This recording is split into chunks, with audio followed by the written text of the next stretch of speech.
So it's good to see everyone.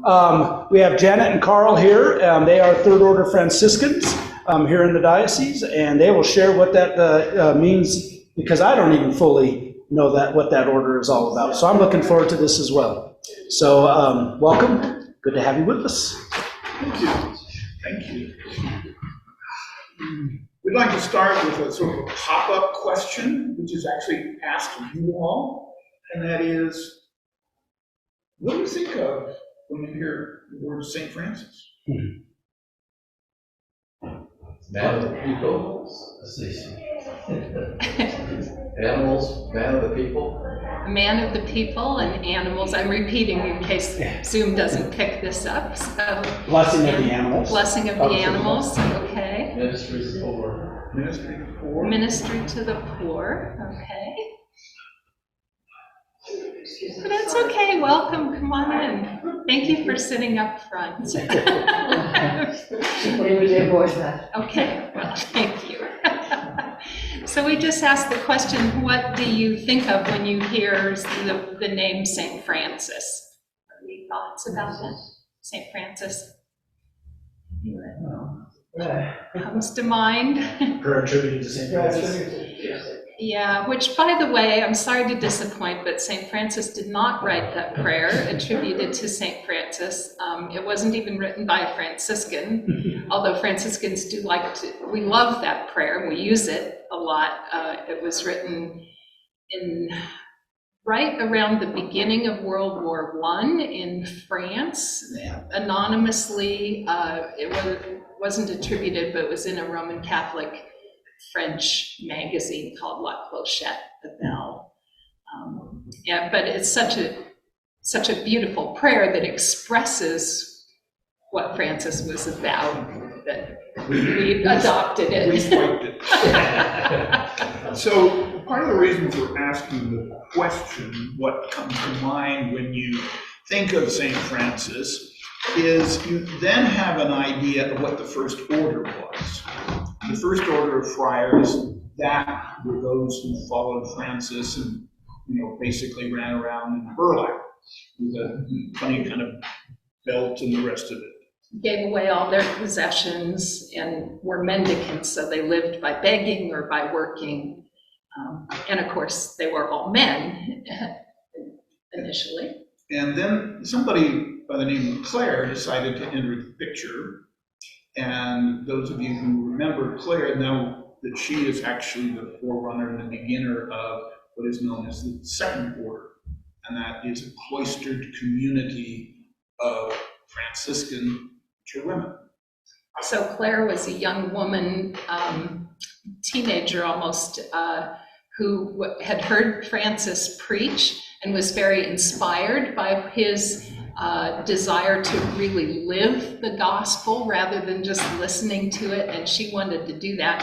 Her parents, she was a noble family in Assisi, and her parents had plans for her to marry advantageously, and she didn't want to do that. So she actually escaped with the help of her maid and her sister on the evening of Palm Sunday, escaped through where the wastewater went out of the household and went off to join Francis. And so he took her vows and cut her hair, and both of them desired for her to be able to join the brothers in their lifestyle. But in the 13th century, that was not realistic.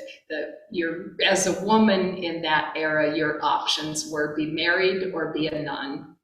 No other real options for people, especially of noble birth. And so Francis set her up with the nuns, and their calling was to support the brothers in prayer. So their whole calling was prayer, in order to support the work of the First Order. So that's the Second Order. And the Third Order is because of what Francis was doing throughout Italy. He'd wander into communities and towns, and he'd preach or the like, and people would be not only fascinated by him and his entourage, and say, I want to be one of those, but the basic problem was the whole village suddenly wanted to become Franciscans and leave their current responsibilities. And Francis was not exactly thrilled about that. He said, I need you to stay in what you're doing. I.e., if you're married, you stay married. If you have children, you stay with your children. If you have responsibilities in the village or the community, you keep those responsibilities. But you do take vows, and you will function in the world, but you will not necessarily be in a habit so that you are recognizable. You will be recognized by your actions that you're a Franciscan. And so the two of us are sort of examples of two that are within the community and aren't really recognizable unless you happen to know what the cross is that we're both wearing as third order Franciscans. Or if we don't go around waving flags. And we don't, at this time, wear habits, although through history, third order sometimes has had habits and sometimes have not, in terms of an externally recognizable garment. That has come and gone at different times in different places. Our order currently does not have habits, although it has had in the past and may someday have in the future an optional way of doing that. So our order, something that a lot of Episcopalians don't realize, that we think of Franciscans and we think of Roman Catholics. And a lot of people don't realize that there are religious orders at all in the Episcopal Church, or that there is a Franciscan religious order or orders in the Anglican Church. Our order has its roots in India, interestingly enough, around the turn of the last century. There was a lot of it. This was when, of course, India was it had been colonized by England, and a lot of English people were going there and finding themselves inspired by the spirituality of India and the ways of living, the way that religion was bound up into everyday life in a way that they hadn't experienced when the Church of England, and they were very inspired by that. And, this is true not just in the Anglican Church, but also Roman Catholic. So some of you may have heard of Beatty Griffiths, who was a very well-known Roman Catholic friar who spent much of his life in India and had an ashram, in which his ashram in India is still in existence, that was a Christian ashram. So it was bringing that Indian spirituality and practicing it, using it as a way of practicing Christianity in life and community. And so there were some Anglicans who did that, who had an ashram, a community of people, including both men and women in India. In the early 20th century, it was called Krista Prema Seva Sangha, actually had a couple different names during its time. That Krista being, that Sanskrit words, Krista being Christ, Prema being kind of pure love and devotion, Seva being service, devoting one's life to service to God, and Sangha being a community. So a community of the pure love and devotion and service to Christ. Is that what that title means? And our principles of our order come from the rule of life in that community, which then later in the 1910s, some of those folks came back to England and they got kind of hooked up with some people who were really interested in Francis, and that's how we became a Franciscan order. Our third order began in the United States in 1917.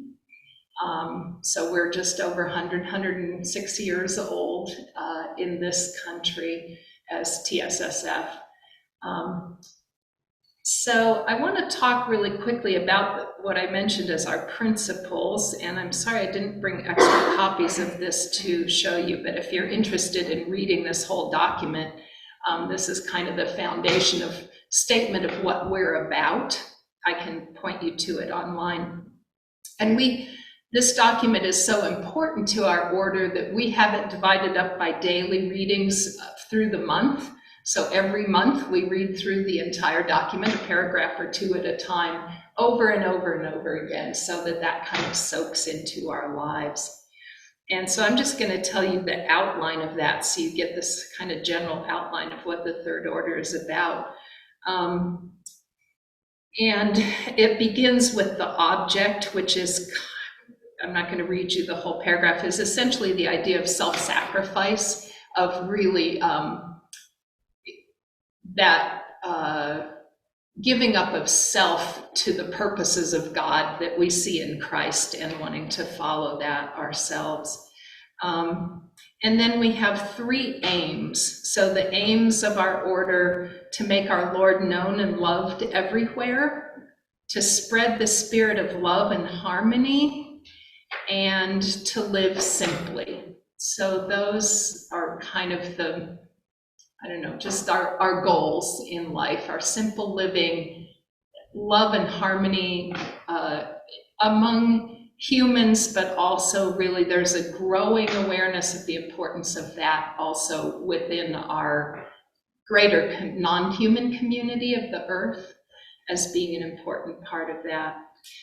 And then we have what we refer to as 3 ways of service, and these come almost verbatim from that rule in India, the 3 ways of service being prayer, study, and work. And so each person, each tertiary member of the Third Order has a rule of life, which we'll talk about in a minute, but each person's rule has to include prayer, study, and work in some forms, but recognizing that some people have much more of an emphasis on one of those 3 than another one, but that we want that our order to have balance so that we're always doing all 3 of those things as being our ways of serving in the world. So seeing prayer, for instance, as a way of service, and seeing study as a way of service, in addition to work, going out and doing things in the world. All 3 of those are how we serve. And then there are what we call 3 notes of the order. These are just sort of characteristics that are evident in our lives, hopefully individually and also communally. And those are humility, love, and joy. And I'm just going to read you the the paragraph about joy, because this is, for me, the real keystone of our principles, to me personally. Carl probably has some other one, I don't know. Tertiaries, rejoicing in the Lord always, show in our lives the grace and beauty of divine joy. We remember that we follow the Son of Man, who came eating and drinking, who loved the birds and the flowers, who blessed little children, who was a friend to tax collectors and sinners, and who sat at the tables of both the rich and the poor. We delight in fun and laughter, rejoicing in God's world, its beauty and its living creatures, calling nothing uncommon or unclean. We mix freely with all people, ready to bind up the brokenhearted and to bring joy into the lives of others. We carry within us an inner peace and happiness, which others may perceive even if they do not know its source. So to me, that just encapsulates what drew me to the Franciscan order. Do you have a favorite? See how small this is? And that is, I think, a rather critical element of being a Franciscan, is that it's not, quote, rule-bound, massive and something that hits people over the head and the like. It kind of grows with you, kind of thing, which then moves us into rule of life. That's one of the very specifics as a Third Order Franciscan, is that you develop as a novice a rule of life. But it has to be aimed at you. It's yours. It's not in a book. There are elements, as you've already just heard, that it needs to incorporate, but not every person's rule of life is the same. And matter of fact, you review your rule of life annually and recommit yourself in a vow to that rule of life. And it's supposed to be flexible because you change. Your spirituality changes and how you function as a Christian Franciscan in the world changes. And I think that rolls into a piece that might be helpful. I'm an odd duck. Yes, you I've been waiting to say that for a long time. And part of the reason I'm an odd duck is, I'm originally a combatant from the jungles of Vietnam, and I've spent 32 years in the military as an active individual. And out of that, 25 years was a military chaplain. And I've been in every combat zone that has existed in that time frame. And the rule of life for me is absolutely essential to be able to make sense out of who and what I am. There are two military chaplains that have been in existence. Parker is the other one. He's Navy and I'm Air Force. And without the rule of life, we both would have tanked. One of the first things that I got to know about Parker was simply that when a particular embassy was bombed in Africa, he had to be on site because he also served the Marine Corps, and those were a high number of Marines who had been killed. The rule that I have is different from Janet's, and how it's formed is different. And this piece is something I really want to crow about a little bit, and that is simply, each one of us has a chaplain that we're responsible to. My chaplain is Canadian, lives in Canada, and is a layperson. I'm Carl as a third order Franciscan. I am not the canon of the ordinary. I am not a colonel, United States Air Force. I am not a canon doing this, that, and the other. I'm Carl. Not even a priest. I'm not even a priest, but I am a priest. You're just Carl. I'm just Carl. And to me, that's a gift that the third order has given me, in the sense of being able to. So how did I get into this mess? It was really very simple. The third order was responsible to the parish that I was in as a curate. Responsible in the sense of they came annually to do our vacation Bible school. And two first order Franciscans came every year. And I got exposed to all kinds of crazy Franciscans. So this is our first order brothers who do wear habits, live in community, Right. yeah. And they were awesome. And I'm kind of going, I turned to one of them and said, Brother, tell me more. Brother Robert, I just got it. And so I became a novice. And then from there, eventually professed, etc. I'm going to point back to Janet, because Janet has a responsibility that I think is absolutely phenomenal. She is a novice guardian. Postulant guardian. Postulant. Novice postulant guardian. I am actually a novice at being the postulant guardian. That's a brand new position. So The key word is guardian. Guards them that are in the process. And I find that fun. So that leads me to talk just a little bit about what is the process of becoming a third order Franciscan. Because it's not something you just sign up for and go, oh, that sounds cool. I just want to be a Franciscan. Let me, send them some money. Which I got to say, if you're Roman Catholic, that's kind of how you become a secular Franciscan. Some of whom are just absolutely wonderful people, but they don't have quite as much of a formation program as we have. So for someone to become a third order, and I will mention, we didn't say this and talk about the three orders. There's also sort of a fourth, it's not exactly an order, but there's a fourth way of being Franciscan, which is a companion. And that is someone who doesn't take life vows. They don't go through this extensive formation process. They do write a rule of life, but there aren't as many sort of requirements to that, which I'm going to talk about in a second. But they are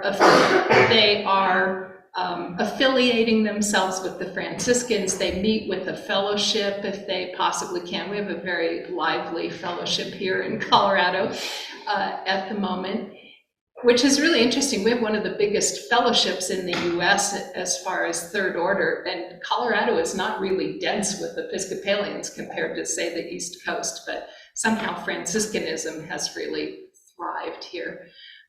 We make up Colorado and Wyoming, just for the Yes, record. that's true. We have, yeah, but the companions are just sort of, that's a little bit more of they're affiliated, but without this extensive process. But to become a member of the Third Order, someone applies, and as postulant guardian, I'm the person they send their application to. They send a letter of reference and some various things, a spiritual autobiography, and we get to know them. And then they become a postulant for usually around 6 months. Sometimes it takes longer than that, but a minimum of 6 months. And in their time as a postulant, they work with an individual counselor who helps them write their rule of life and live by it for a little while to make sure, test out what they've written. Sometimes people starting off will write very unrealistic things in their rule of life. I'm gonna pray for 3 hours a day, and then they start to try to go, well, okay, actually that's not realistic, maybe half an hour or whatever. And then once they've kind of got that established, then they become a novice, and we spend 2 years as a novice. The first year in a class that meets on Zoom where they're learning about Franciscan history, having conversation about those principles that I was reading to you. They kind of deal with one principle a month and really discuss that in depth. And then the second year as a novice, there's sort of more of a focus on prayer, study, and work, those 3 ways of service, and how that will manifest in that person's own Franciscan life. And there's also a peer group that meets during and talks during that year. So basically the formation process is about 2.5 years before someone takes their final vows.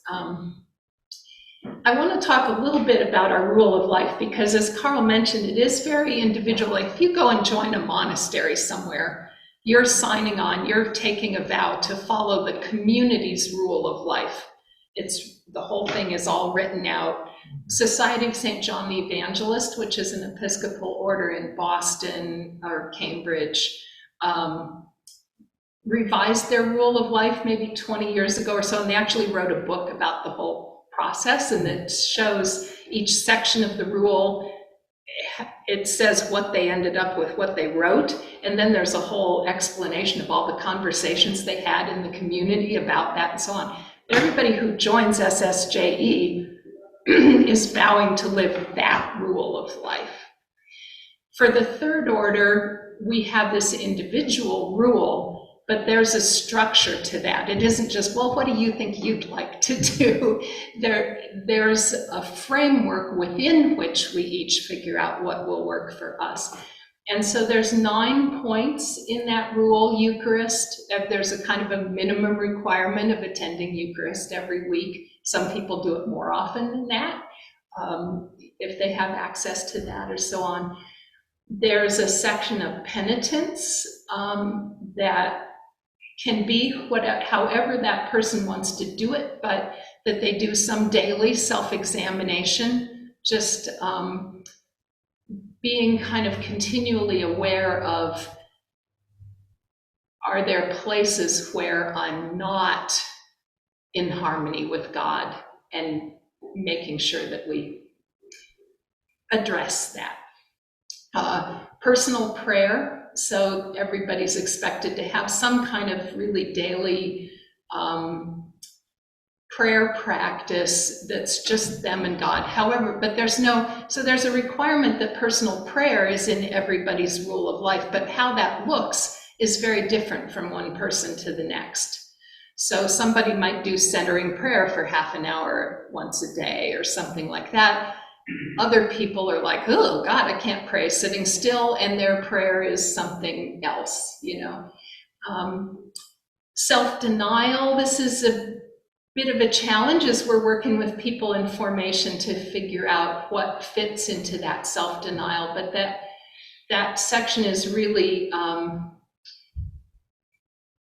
being aware of the things that can get between us and God, and then figuring out how to get those barriers out of the way to open up ourselves to God on a regular basis. Retreat, once again, that varies highly. There's sort of a minimum requirement of 24 hours silent retreat once a year, but we have a Franciscan brother here in Colorado who goes off for 2 weeks a year to a hermitage somewhere completely in silence for 2 weeks a year and just loves that. And The rest of us sort of go, okay.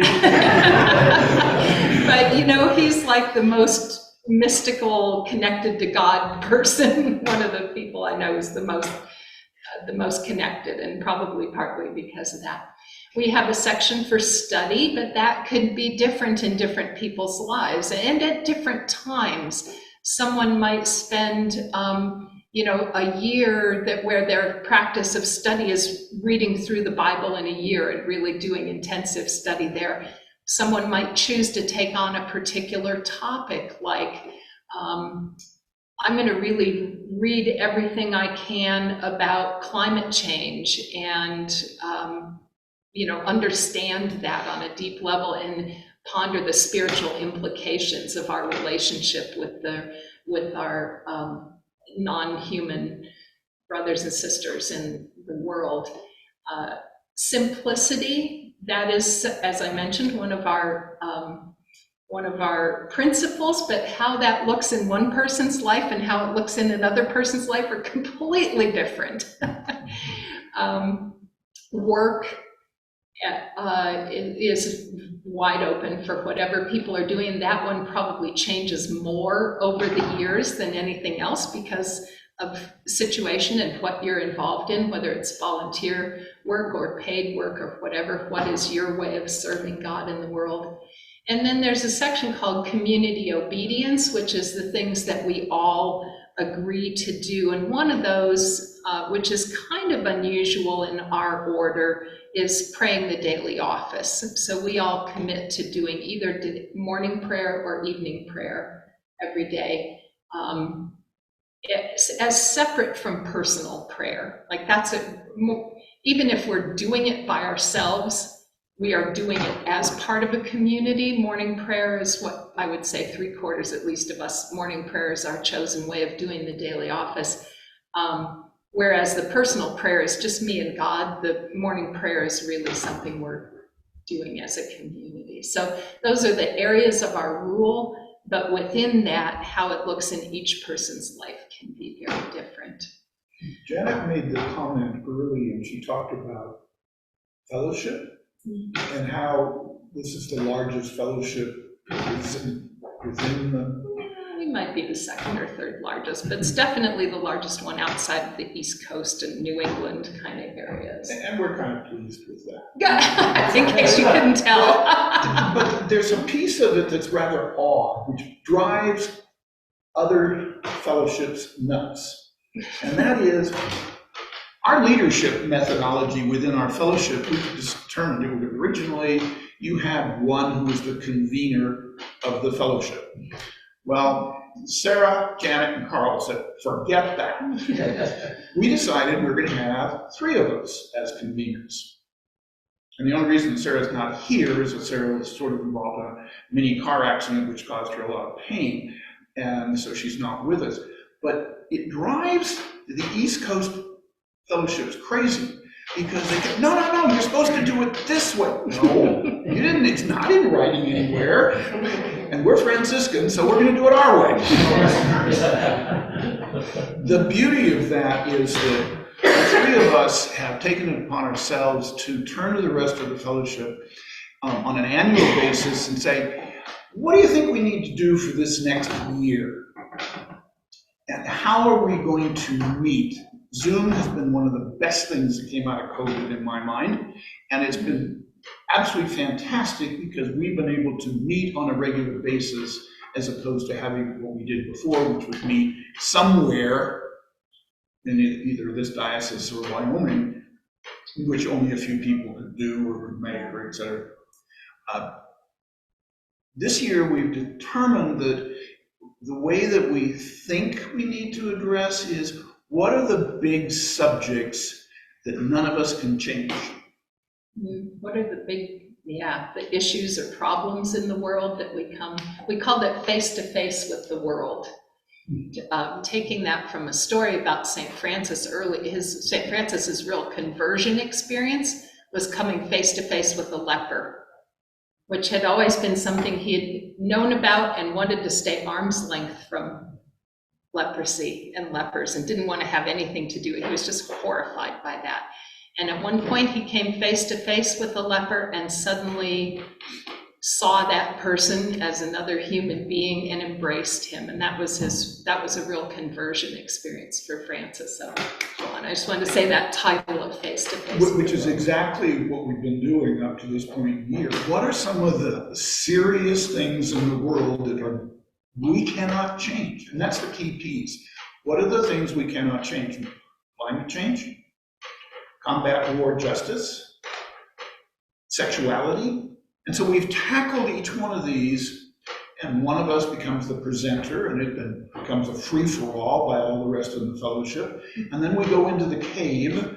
The cave is literally where Francis went for a period of time, where he literally wrestled and spent time with God. And then we come out and share where that's been.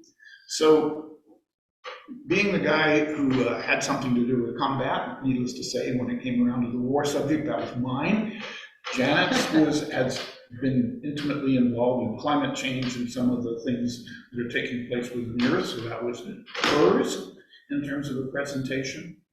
And so each member of the fellowship has a responsibility to each other in terms of helping our study and our work and our growth.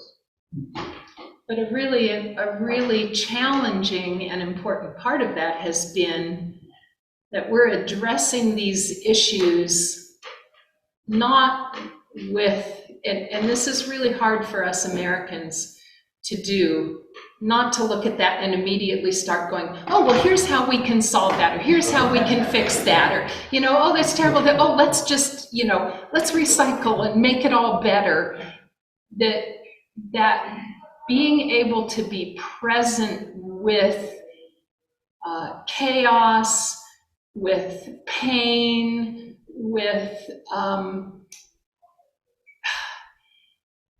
distress and evil, if you want to use that word for it, with the unsolvable problems of the world, and being able to sit and be present with that without trying to make ourselves feel better by fixing it, but just to be present with that, which is what God does, is just feels the pain of those people or that situation, and then from that opening our hearts so that what we can pour into that situation is not solutions, but what we can pour into that situation is love and compassion and relationship, seeing every person on both sides of the war as our brother and sister, seeing every creature and every river and every mountaintop that's being destroyed to mine coal as our sibling, our relationship, our kin, and being able to be open to both the pain, but also be open to being channels of love to pour into that situation. That's hard. And trying to do it one at a time would be so difficult. And trying to do it knowing that others are trying to do the same thing makes it just that much more possible to do. And that, to me, as Carl was talking about kind of what drew him into being a Franciscan, and Carl and I came from very different, I'm like, Carl was in the military for 30 years. I'd be like standing on the side of the road protesting the war. I mean, we're kind of, and that's the beauty of it, that here we are, you know, you might think, oh, these people would never be friends with each other. But here we are, you know, dear brothers and sisters to each other, because of this shared community. And so I got it to that part of life where I was stepping back from the focus being on career and, you know, all of that sort of stuff, and finding myself wanting to devote more of my life to spiritual life. How can I do that? You know, and somewhere along the way, it's a long and funny story that I won't tell you, but somewhere along the way, somebody mentioned, whose husband had been Roman Catholic, Franciscan, mentioned something that said the word Franciscan. And I thought, oh, I wonder if there's Franciscans in the Episcopal Church. Because I'd known some people who had been Episcopal Benedictines, and I knew that the Benedictine kind of contemplative life was not my cup of tea. And I went and looked to see if there were Episcopal Franciscans, and by golly, there were. And I read those principles. That was the first thing I came across, oddly enough, because it's not what usually comes up. It's not on the front page of our website, but somewhere Google took me down into the depths, and I read that, and I'm like, oh yeah, that. And I like filed my application the next week. But to me, that idea of having discovered other people who have the same values, but not only talk the same values, but really want to figure out how to devote their lives to that, and that we can support each other in that, that to me is really what the great joy and benefit of this. Not only the person, having a rule of life has been really helpful for me, as I'm sure you've experienced also. And one of my mentors and teachers, and who teaches in our formation program a lot, uses the image of the rule of life as being like a trellis, and the vine that's growing on that trellis is our spiritual life. And so it's not really all about the trellis.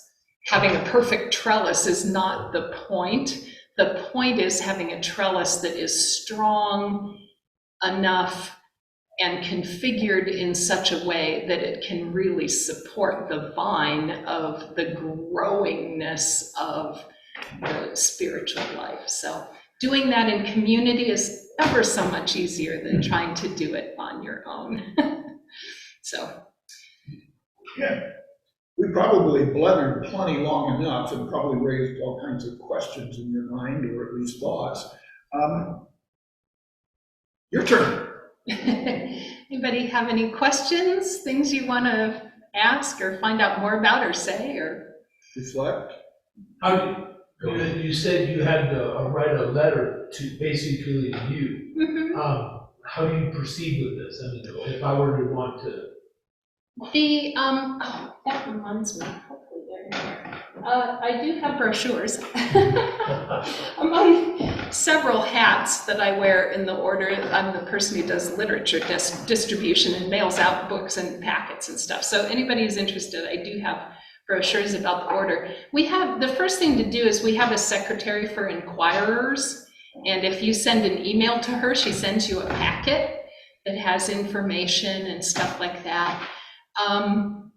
We have a person right now whose title is Assistant Formation Guardian for Welcome, who does, she does monthly Zoom meetings to give kind of information about the order. You've actually today gotten a lot of that information about just saying what it is to be Third Order about the principles and the rule and stuff like that for inquirers. And then there's an application that you send the application, email it, or sometimes people mail them to me. And then I respond with, okay, here's the next things you need to do. So the pieces that have to be in place for somebody to actually get fully into the process are the application, a spiritual autobiography, which is fun. That is not as negative as it sounds. Yeah. That really is fun. It's, where has the Lord walked with you in your life? Yeah. And maybe you need to know that. It's interesting. It's always really interesting to reflect on that in your own life and then to articulate it for somebody else. And I tell you what, the paths, because I get to read these all the time, the paths that people take, that where God walks with people through their lives is just amazingly diverse. You get a letter of recommendation from someone who knows you well. That was oftentimes a rector or a spiritual director or something. We do expect people who are in formation and beyond, but particularly in formation, to be in spiritual direction. And so if they don't already have a spiritual director, we try and help them find one or encourage them to find one. And we like for people to be in a fellowship. Fortunately, here in Colorado, that's easy because we have a thriving fellowship here. Some parts of the country, we have a lot of tertiaries who are pretty isolated. And so we now have a lot of fellowships that meet on Zoom, which ours meets on Zoom most of the time, but we have ones that meet with people from all over Canada and the US and sometimes down into the Caribbean. So those are the kind of pieces that have to come together. So basically you start by emailing the Secretary for Inquirers because she sends the application and a bunch of the information and so on. So is that email address on the brochure? it is, yes. And it's right in the center. And that's it. And there's one. Sometimes people coming into the order have the experience of, is everybody in TSSF named Janet? Because the Secretary for Inquirers is Janet Wakefield. The postulant guardian that you send your application to is me, Janet Strickler. And then we have another Janet who is very involved in the formation program, is our former minister provincial. So we have a very high percentage per capita, more Janets per capita than the general population for some reason. Any questions? Are there a lot of spiritual directors in your order in Colorado? There's one in Colorado. There are a fair number in the order. We have a whole list of them, but your spiritual director does not have to be Franciscan, doesn't have to be Episcopalian, doesn't have to be local. So that, that's very individual matter of finding someone that just is a good match for you spiritual direction wise. We have a sort of a document that we say, if someone has a spiritual director who's not Franciscan, we have some information we send to the spiritual director that just helps them know what we're about and what the formation process is about so that they kind of know what's going on as they work with somebody. But there are a lot of spiritual directors in Colorado. We have a pretty active association here called Spiritual Direction Colorado that I don't know if it still is, but at one point was affiliated with the diocese. Maybe you know more about this than I do, Brian. And I'm not sure if it's still affiliated, but Yeah, there's a lot there's of spiritual still- directors. So Colorado's pretty rich with people who are trained in spiritual direction and not entirely. This associate, I'm not a spiritual director, but I'm an artist, and I sometimes go and sell my art at the conferences of these different, so I know some of these different organizations. I've gone to Spiritual Directors International, goes well beyond the Christian even. There's definitely some Jewish and other faith traditions, spiritual directors in SDI. Spiritual Direction Colorado, probably because of the affiliation with the diocese, is kind of heavy on the Episcopalians and heavy on the Christians, but not entirely. So, yeah.